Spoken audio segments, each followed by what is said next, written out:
मैं doctor Rupa Manglani, associate professor political science department में। हमारा आज का टॉपिक है राजनीतिक दल।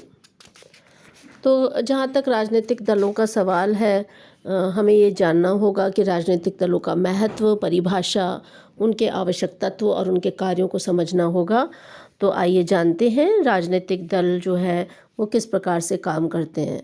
तो राजनीति विज्ञान के मूल आधार के इस पेपर में राजनीतिक दलों की परिभाषा को जाने अगर हम तो ये जानना होगा कि कुछ विचारक हैं जिन्होंने राजनीतिक दलों की परिभाषा दी है। दरअसल राजनीतिक दल से हमारा अभिप्राय ऐसे संगठन या निकायों से है जो किसी निश्चित उद्देश्यों को लेकर और काम करते हैं। ये व्यक्तियों का ऐसा समूह है जो किसी समस्या और उसके समाधान के संबंध में मौन है और एक उद्देश्यों की प्राप्ति के लिए अपने काम करते हैं, एक विचारधारा विशेष को रखते हैं और उन्हें राजनीतिक दल कहा जाता है। अर्थात विचारों की इस भिन्नता के साथ साथ अनेक व्यक्तियों के आधारभूत बातों के संबंध में विचारों की साम्यता भी पाई जाती है।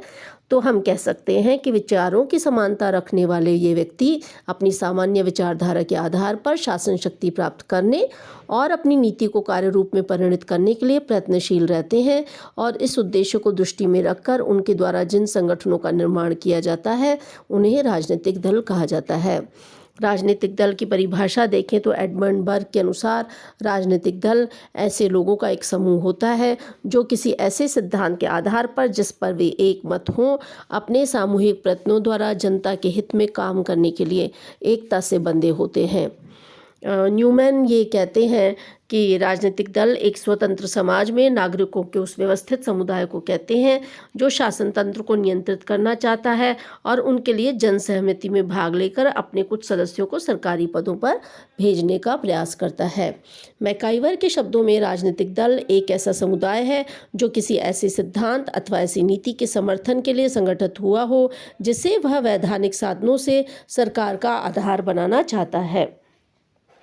एडमंड बर्ग भी ये कहते हैं कि राजनीतिक दल ऐसे लोगों का एक समूह होता है जो किसी ऐसे सिद्धांत के आधार पर जिस पर वे एकमत हों अपने सामूहिक प्रयत्नों द्वारा जनता के हित में काम करने के लिए एकता में बंधे रहते हैं। लीकॉक जैसे विद्वान ने भी राजनीतिक दल की परिभाषा दी है। इस प्रकार हम देखते हैं कि राजनीतिक दलों के सदस्य ये नागरिकों का ऐसा समुदाय है जो कि राजनीतिक इकाइयों पर इकाई के रूप में कार्य करते हैं। सार्वजनिक प्रश्नों पर उनके विचार एक जैसे होते हैं और सामान्य उद्देश्य की पूर्ति के लिए मतदान की शक्ति का प्रयोग करके ये शासन शक्ति को हथियाना चाहते हैं।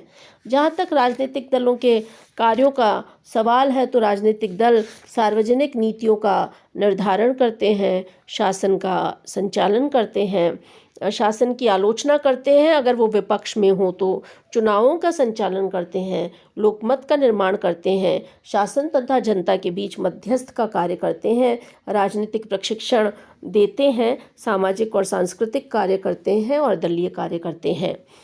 तो राजनीतिक दलों का अगर हम प्रजातंत्र में कार्यों को देखें तो उससे पहले हमें ये जानना होगा कि राजनीतिक दल जो है उसकी उत्पत्ति के आधार क्या है।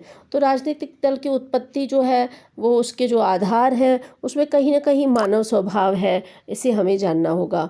तो मानव स्वभाव का सिद्धांत ये कहता है कि मनोवैज्ञानिक दृष्टिकोण के आधार पर राजनीतिक दलों को मानव स्वभाव में निहित मूल प्रवृत्तियों के आधार पर आधारित कहा जाता है। कुछ लोग स्वभाव से ही रूढ़िवादी होते हैं और किसी प्रकार का परिवर्तन पसंद नहीं करते, कुछ लोग धीरे धीरे परिवर्तन चाहते हैं और कुछ लोग आमूलचूल परिवर्तन चाहते हैं। तो ये दलों की उत्पत्ति का आधार है क्योंकि मानव स्वभाव का सिद्धांत है, इसी आधार पर राजनीतिक दलों का जन्म होता है। दूसरा आधार जो है जन्म का वो आर्थिक हित और विचार है। राजनीतिक दल आर्थिक विचार भेद के भी परिणाम होते हैं। वर्तमान समय के तो सभी राजनीतिक दल आर्थिक विचारों पर आधारित है। राजनीतिक दल क्षणिक आवेगों या अस्थायी आवश्यकताओं के आधार पर नहीं चल सकते, उन्हें स्थायी सामुदायिक हितों विशेषतः आर्थिक हितों पर आधारित होना चाहिए। जहाँ तक वातावरण संबंधी प्रभाव का सवाल है तो सामान्यतः यह कहा जाता है कि प्रत्येक व्यक्ति धार्मिक संस्कारों के समान ही राजनीतिक संस्कार भी अपने साथ लेकर उत्पन्न होता है। अपने इन राजनीतिक संस्कारों के आधार पर वह किसी विशेष राजनीतिक दल से संबद्ध होता है। अनेक बार एक व्यक्ति के पारिवारिक सदस्य और उनके मित्र भी उनके लिए राजनीतिक दल का मार्ग खोजते हैं, लेकिन राजनीतिक चेतना के विकास के साथ साथ वातावरण संबंधी प्रभाव भी कम होता जा रहा है। धार्मिक और सांप्रदायिक भावनाओं के कारण भी राजनीतिक दलों का जन्म होता है। पाश्चात्य देशों के नागरिकों में धार्मिक और सांप्रदायिक भावनाएं बहुत अधिक बलवती न होने के कारण धार्मिक और सांप्रदायिक भावनाओं पर आधारित राजनीतिक दल नहीं बनाए जाते, लेकिन भारत और पूर्व के कुछ देशों में इस प्रकार के सांप्रदायिक दल भी विद्यमान हैं। वस्तुतः ये दल संपूर्ण राज्य के हितों से संबंधित नहीं होते, इस कारण इन्हें विशुद्ध राजनीतिक दल नहीं कहा जा सकता। सर हेनरी मैन जैसे कुछ लेखकों का विचार है कि राजनीतिक दल मानव की संघर्षी प्रवृत्ति पर आधारित होते हैं, लेकिन इस कथन को स्वीकार नहीं किया जा सकता। वस्तुतः राजनीतिक दल संघर्ष नहीं वरन सहयोग की प्रवृत्ति पर आधारित होते हैं। तो इस प्रकार मानव स्वभाव तथा मूलभूत राजनीतिक और आर्थिक विचारों पर आधारित राजनीतिक दलों को ही स्वस्थ राजनीतिक दल कहा जा सकता है और प्रजातंत्र के लिए इस प्रकार के राजनीतिक दल उपयोगी हो सकते हैं। प्रजातंत्र में अगर राजनीतिक दलों के कार्य या भूमिका को देखें तो राजनीतिक दलों का मुख्य कार्य है लोकमत का निर्माण करना।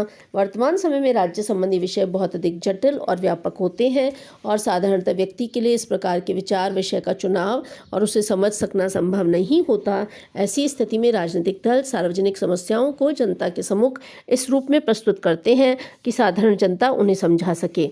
जब विविध राजनीतिक दल समस्याओं के संबंध में अपने दृष्टिकोणों का प्रतिपादन करते हैं तो साधारण जनता इन समस्याओं को भली प्रकार समझकर निर्णय कर सकती है और लोकमत का निर्माण होता है। ब्राइस ये कहते हैं कि लोकमत को प्रशिक्षित करने, उसका निर्माण करने, उसकी अभिव्यक्ति में राजनीतिक दलों के द्वारा अत्यधिक महत्वपूर्ण कार्य किया जाता है। एक अन्य स्थान पर भी ब्राइस ने लिखा है कि जिस प्रकार ज्वार भाटा महासागर के जल को ताज़ा और तरंगित रखता है, उसी प्रकार राजनीतिक दल राष्ट्र के दिमाग को ताज़ा और तरंगित रखते हैं। राजनीतिक दल चुनाव का भी संचालन करते हैं। जब मताधिकार बहुत अधिक सीमित था और निर्वाचकों की संख्या कम थी, तब स्वतंत्र रूप से चुनाव लड़े जा सकते थे, लेकिन अब वयस्क मताधिकार के प्रचलन के कारण स्वतंत्र रूप से चुनाव लड़ना लगभग असंभव हो गया है। ऐसी स्थिति में राजनीतिक दल अपने दल की ओर से उम्मीदवारों को खड़ा करते हैं और उनके पक्ष में प्रचार करते हैं। चुनाव के समय होने वाला भारी खर्च भी इन राजनीतिक दलों द्वारा ही किया जाता है। यदि राजनीतिक दल न हो तो आज के विशालकाय लोकतंत्रात्मक राज्यों में निर्वाचनों का संचालन लगभग असंभव हो जाएगा। सरकार का निर्माण करते हैं राजनीतिक दल। निर्वाचन के बाद राजनीतिक दलों के द्वारा ही सरकार का निर्माण किया जाता है। अध्यक्षात्मक शासन व्यवस्था में राष्ट्रपति अपने विचारों से सहमत व्यक्तियों की मंत्रिपरिषद का निर्माण कर उसका संचालन करते हैं और संस्थात्मक शासन में जिस राजनीतिक दल को व्यवस्थापिका में बहुमत प्राप्त हो उसके प्रधान द्वारा मंत्रिपरिषद का निर्माण करते हुए शासन का संचालन किया जाता है। शासन सत्ता को राजनीतिक दल मर्यादित रखते हैं। शासन व्यवस्था में बहुसंख्यक राजनीतिक दलों के साथ ही साथ अल्पसंख्यक राजनीतिक दल या विरोधी दल भी बहुत अधिक महत्व रखते हैं। यदि बहुसंख्यक राजनीतिक दल शासन सत्ता के संचालन का काम करता है तो अल्पसंख्यक दल विरोधी दल के रूप में कार्य करते हुए शासन शक्ति को सीमित रखने के लिए प्रयत्नशील रहते हैं। संगठित विरोधी दल के अभाव में शासक दल अधिनायकवादी रुख भी अपना सकता है। तो इस प्रकार जनता और शासन के बीच भी राजनीतिक दलों का संबंध बहुत महत्वपूर्ण होता है, क्योंकि राजनीतिक दल जो हैं वो राजनीतिक चेतना का प्रसार करते हैं। प्रजातंत्र का आधारभूत सिद्धांत जनता और शासन के बीच संपर्क बनाए रखना है और इस प्रकार का संपर्क स्थापित करने का सबसे बड़ा साधन राजनीतिक दल ही है। प्रजातंत्र में जिस दल के हाथ में शासन शक्ति होती है उसके सदस्य जनता के मध्य सरकारी नीति का प्रचार करते हैं और जनमत को अपने पक्ष में रखने का प्रयास करते हैं। विरोधी दल शासन के दोषों की ओर जनता का ध्यान आकर्षित करते हैं। इसके अतिरिक्त ये सभी दल जनता की कठिनाइयों एवं शिकायतों को शासन के विविध अधिकारियों तक पहुंचाकर उन्हें दूर रखने का प्रयास करते हैं। इस प्रकार राजनीतिक दलों द्वारा शासन व्यवस्था से संबंधित सभी प्रकार के काम किए जा सकते हैं। मेरियम ने अपनी किताब अमेरिकन पार्टी सिस्टम में लिखते हैं कि राजनीतिक दलों का कार्य अधिकारी वर्ग का चुनाव करना, लोक नीति का निर्धारण करना, सरकार को चलाना और उसकी आलोचना करना, राजनीतिक शिक्षण और व्यक्ति एवं सरकार के बीच मध्यस्थता का कार्य करना है। तो वस्तुतः राजनीतिक दल प्रजातांत्रिक शासन की एक धुरी के रूप में काम करते हैं और प्रजातंत्र शासन के संचालन के लिए राजनीतिक दलों का अस्तित्व नितांत अनिवार्य है। प्रजातंत्र में राजनीतिक दलों के महत्व को स्पष्ट करते हुए हुअर ने लिखा है कि प्रजातंत्रीय यंत्र के संचालन में राजनीतिक दल तेल की तरह काम करते हैं, तो वो तेल की तरह तुल्य है। तो इस प्रकार हमने देखा कि राजनीतिक दलों की परिभाषा क्या थी, उनके निर्माण के आधार क्या थे, कैसे कैसे उसका निर्माण होता है। साथ ही हमने ये भी देखा कि राजनीतिक दलों के मुख्य काम क्या क्या होते हैं। हमने देखा कि प्रजातंत्र में राजनीतिक दलों के मुख्य काम क्या हैं और किस प्रकार राजनीतिक दल जो है राजनीतिक प्रशिक्षण, सामाजिक और सांस्कृतिक कार्य, दलीय कार्य, सार्वजनिक नीतियों का निर्धारण, शासन का संचालन, अगर विपक्ष में है तो शासन की आलोचना, चुनावों का संचालन, लोकमत का निर्माण, शासन तथा जनता के बीच मध्यस्थ का काम करते हैं। और प्रजातंत्र में राजनीतिक दलों के क्या काम है यह हमने भी देखा।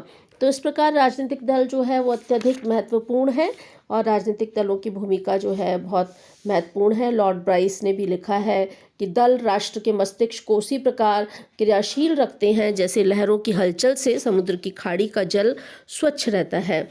तो राजनीतिक दल जो है वो अधिनायकवाद के मार्ग की सबसे बड़ी रुकावट है। उसका सबसे बड़ा गुण ये है कि वो जनता को अपने विवेक के प्रयोग का अवसर देते हैं कि जनता अपने विवेक का प्रयोग कर सके। तो इस प्रकार जो है हमने ये इस टॉपिक में देखा कि राजनीतिक दलों का क्या क्या कार्य है। तो आप इस टॉपिक को प्रिपेयर कीजिए और कोई दिक्कत आएगी तो हम मिलेंगे तो उस पर फिर से चर्चा करेंगे। अपने और अपने परिवार के स्वास्थ्य का ध्यान रखिए। शुभकामनाएं।